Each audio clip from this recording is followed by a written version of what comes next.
Marami tayong hindi alam, pero marami tayong gustong malaman. Kaya ang tanong, alam mo ba? Alam mo ba ng Holy Grail na masasabing isa sa pinakamahalagang bagay sa mga Kristiyano ay isa lamang alamat?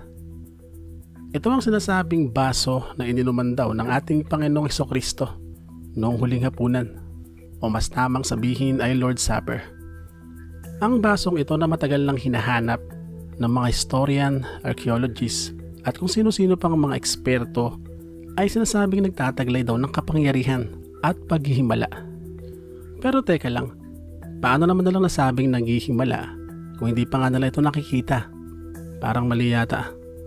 Kaya nga nang sinabi ko ay isa lamang kasi itong alamat o masabing gawa-gawa lang, at ang Holy Grail bilang isang alamat ay bahagi ng Arthurian legend. Dahil kahit sa kwento nitong si King Arthur ay hinanap din ng kanyang mga kabalyero ang nasabing baso at natagpuan naman ito ng nagngangalang Sir Galahad. Pero syempre hindi naman ito totoo dahil legend nga lang ito. Noong 1180 ay nabanggit din ng Holy Grail sa isang tula na may pamagat na Percival Le Conte du Graal o Percival, Story of the Grail, at sa tula rin itong si Robert de Boron na may titulo namang Joseph de Arimathea, kung saan ay nakasaad daw dito na ibinigay ni Jesus kay Jose ang nasabing Holy Grail. Ito yun ang sa panahon ng kanyang pagre-resurrect, at kinolekta din daw nitong si Joseph ng Arimathea ang mga dugong tumagas sa katawan ng ating Panginoong Jesus. Pero alam nyo ba na bagaman sinasabing alamat lang ang kwento ng Holy Grail, ay may mga ilang simbahan na nagsasabing nasa kanila daw ito, at sa tingin pa nila ito raw ay isang authentic, tulad ng Holy Chalice sa Valencia Cathedral ng bansang Espanya. At ang basong ito ay naging opisyal din na baso ng ilang mga nagdaang papa tulad ni Pope Benedict XVI. Matagal ng panahon na ipinagkaloob sa katedral ang nasabing baso ni King Alfonso V ng Aragon. Ito ay noong 1436 pa. Ayon sa mga historian ay itong si Saint Lawrence ang nagdala sa Espanya ng nasabing kalis noong 3rd century pa. At sa pagkasaliksik ng ilang mga historian, ang baso raw ay sinasabing nagmula pa noong 1st century AD sa panahon ni Jesus dito sa lupa. Kaya naman sa lahat daw ng mga naglilitawang mga Holy Grail daw, ang Holy Chalice ng Valencia ang pinakamalapit daw sa katotohanan. Bagaman wala pa ring sapat na ebidensya para sabihing tunay nga ito.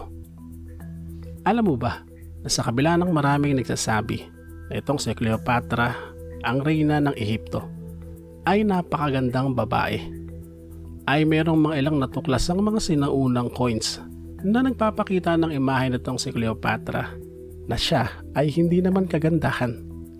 Ilang mga historian kasi ang nagsasabing maganda daw talaga itong si Cleopatra. Ayon sa Greek historian na si Plutarch, ay hindi raw may kukumpara ang ganda nitong si Cleopatra. Abay parang kanta lang ni Ariel Rivera, wala kang katulad, wala nang gaganda pa sa iyo. At ang sinasabing isa sa katibayan nito ay ang pagkakabihag ng mga puso ng dalawang magiting na lalaki sa kasaysayan, si Julius Caesar at si Mark Antony. Dahil kung hindi nga naman daw maganda itong si Cleopatra, ay hindi raw nila magugustuhan ito. Itong si Cleopatra ay nagkaroon ng isang anak kay Julius Caesar at 3 anak naman kay Mark Antony. At isa pa tong Roman historian na si Dio. Ayon sa kanya ay napakaganda daw talaga nitong si Cleopatra na nagtataglay ng irresistible charm. Ganon kaganda. Kaya nga lang nung bandang 17th century ay may mga ilang tala ang naisulat ng philosopher mathematician na si Blaise Pascal na sinasabing medyo may kaliitan daw ang ilong nitong si Cleopatra. At hindi ko alam kung paano niya yun nalaman. Hanggang noong 2007 ay lumitaw ang isang coin mula sa koleksyon ng Society of Antiquaries of Newcastle sa England ang nagpapakita ng imahe nitong si Cleopatra, kung saan marami ang nasyak dahil ang Cleopatra ang nasa coin ay hindi nga kagandahan. Yung para bang ang pagkakagawa sa coins ay parang pinagpraktisan ng mukha niya, kung saan kumalat ang balitang ito sa buong mundo.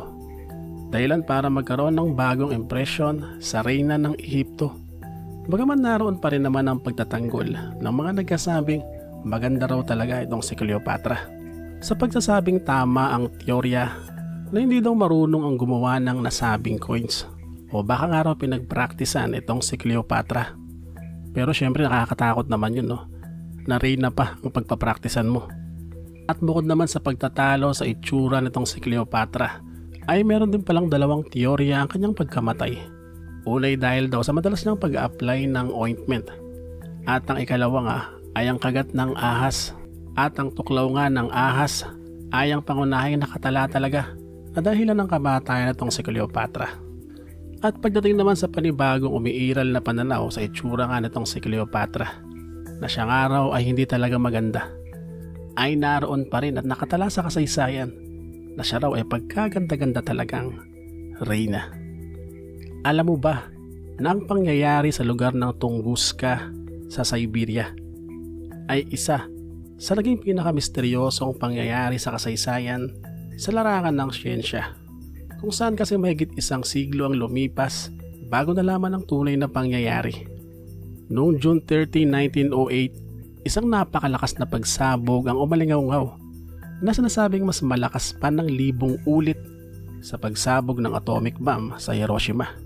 At ito ay nangyari malapit sa ilog ng Tunguska na isang remote area sa bansang Siberia. Agad na pumutok ang balita at tinungo ng mga tao ang lugar kung saan hindi sila makapaniwala sa tumambad sa kanila. Ilang artikel ng balita ang agad na lumabas. Bagaman walang katiyakan ang mga impormasyon patungkol nga sa pangyayari. Ito ay dahil matapos ang pagsabog ay tumambad ang 2,000 square kilometers o 800 square miles na area na sunog at kalbo ang kagubatan. Sinasabi ring halos 80 milyong puno ang nasira at tumumba. Ganon kadami. Ang nasabing pagsabog ay agad na binigyan ng konklusyon na baka daw dahil ito sa isang kometa o sa isang asteroid. Pero ipinagtaka nila sa panahong iyon kung bakit wala naman daw bakas ng pagbagsak na kung anong ang fireball mula sa kalawakan. Ito ay dahil wala namang tumambad na crater sa lugar. Walang bakas ng impact. At syempre kung wala raw bakas ng impact, ay wala rin kometa o asteroid na bumagsak sa lugar. Kaya naman nagkaroon ng kalituhan at misteryo. Hanggang sa paglipas nga ng panahon, ang lugar ay naging sentro ng pag-aaral at pag-iimbestiga. Ayon sa pagkasaliksik ng planetary and space science, ay nalaman na raw nila ang tunay na dahilan. Ayon sa kanila ay may mga natagpuan silang mga sample sa lupa ng ilang mga elemento na mula sa outer space, specifically ay mula sa meteorite. Pero paano naman nangyari na meteorite ang naging dahilan ng pagkasunog at pagkakalbo ng lugar kung wala naman daw bakas ng impact dito at wala raw kahit na maliit na crater man lang? Ang dahilan daw nito ay wala daw talagang magiging bakas ang meteorite sa lugar dahil sumabog na raw ito sa ere sa taas na 5 to 10 kilometers o 3 to 6 miles bago pa ito tumama sa Earth's surface. Kaya naman wala talagang magiging bakas dahil hindi naman ito tumama sa lupa. Ang pangyayaring ito sa Tunguska ay sinasabing pinakamalaking impact event na naitala sa mundo matapos ang mas malalaking impact noong panahon pa ng prehistoric. Ang pagsabog ay sinasabing kayang sumira ng malaking syudad. Kaya nga't mabuti na lamang daw ito'y nangyari sa remote area. Dahil kung hindi, siguradong maraming masasawi. Alam mo ba na sa cartoon na Scooby-Doo, ang tunay talagang pangalan nitong si Shaggy ay Norville Rogers. Ang Scooby-Doo ay sumikat at nakilala mula nang mapanood ito noong 1969. Mula noon ay marami nang sumubaybay, bata man o matanda, dahil nga sa dala nitong misteryo at kasiyahan. Bagaman hango sa mismong pangalan nitong si Scooby ang palabas, sumikat din na kasama niya ang karakter nitong si Shaggy, ang kanyang human sidekick. Pero sa paglipas nga ng panahon, ay yun lang ang naging pagkakakilanlan sa kanya. Shaggy dahil catchy daw ito. Pero marami pala ang hindi nakakaalam na ang tunay na pangalan nitong si Shaggy ay Norville Rogers nga, na parang boring daw pakinggan kung ikukumpara sa Shaggy. Kaya naman ang pangalang Shaggy ang pinanatili at nakasanayan na ng mga manonood. Para sa marami pang alam mo ba, See you sa next episode. Bye-bye.